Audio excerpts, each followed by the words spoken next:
ప్రాయశ్చిత్తాలు ఇప్పుడు తల్లిదండ్రులు వచ్చి కలిశారనుకోండి, పిల్లలు రాలేదు, చదువుకుంటున్నారు, లేదా విదేశాల్లో ఉన్నారు, లేదా ఎక్కడో ఉన్నారు, వాళ్ళు రాలేదు, అవసరం లేదు.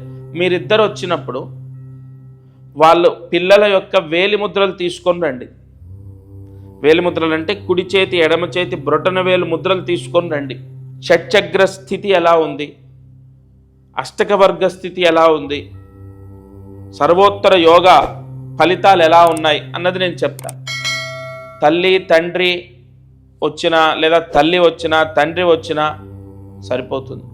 పిల్లల ఫోటో, పిల్లల వేలిముద్రలు తీసుకొని వస్తే సరిపోతుంది. ఎందుకంటే ప్రధానమైనటువంటి గ్రహము గురుగ్రహము, అలాగే అప్రధానమైనటు అంటే మైనస్ ప్లస్ రెండు మారాయి కాబట్టి రాబోయే రోజుల్లో చాలా చాలా బాగుండాలి అన్నది ప్రత్యక్షంగా వేలిముద్రలు చూసి మాట్లాడితే దాని యొక్క ఫలితం అద్భుతంగా ఉంటుంది.